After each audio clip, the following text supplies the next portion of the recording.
आज के संदेश में अगर हम बात करेंगे तो असफल बेमेल विवाह और विवाह के पश्चात होते हुए अनाचार या विच्छेद। हम वैदिक संस्कृति के हिसाब से अगर अक्षरशः पालन करते हैं तो हमारे जीवन में किसी भी पड़ाव पर, चाहे वो बाल्यावस्था हो, ब्रह्मचर्य हो, गृहस्थ हो या वानप्रस्थ या संन्यास, कोई अड़चन नहीं आती। हम भारतीय सनातनी नारी के सम्मान में मनुस्मृति में एक श्लोक कहा गया है, जो आपने अक्सर आधा श्लोक सुना होगा। यत्र नार्यस्तु पूजन्ते रमन्ते तत्र देवता, यत्रे तास्तु न पूजन्ते सर्वस्य त्रिफलः क्रिया। अर्थात जहाँ नारी की पूजा होती है वहाँ पर भगवान निवास करते हैं, और जहाँ पर नारी की पूजा नहीं होती वहाँ पर सब कर्मों का प्रतिफल मिलता है। कोई भी फल आपको सम्मानजनक प्राप्त नहीं होता। लेकिन ये इतना गुण लिखने के बाद भी और नारी को पूजने के बाद भी ये चीज़ें क्यों हो रही हैं? इससे पहले आपने साहिल और मुस्कान का, और अब राजा और सोनम का।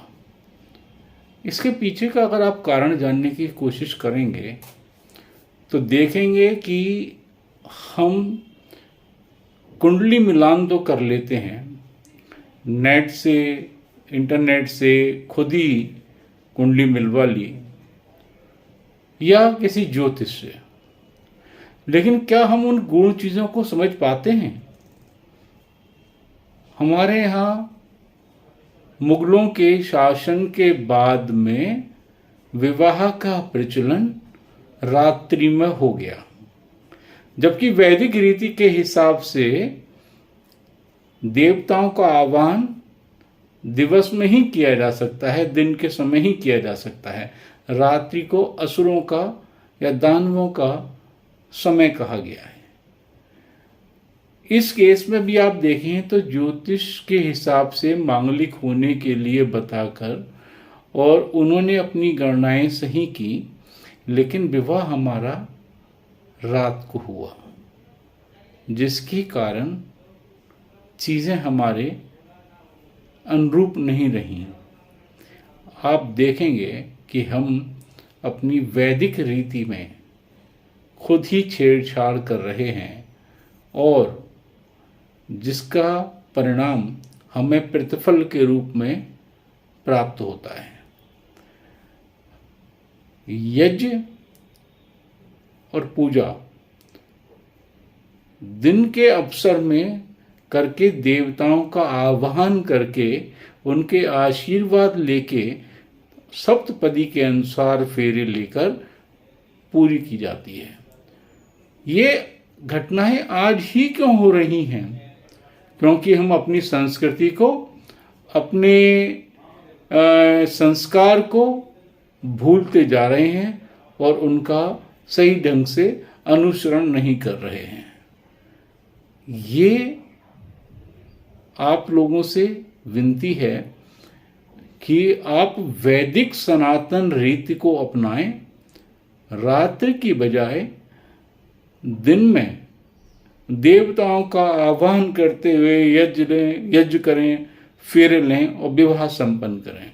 आप देखेंगे विवाह के विच्छेद या असफल होने के परिणाम स्वतः ही समाप्त हो जाएंगे।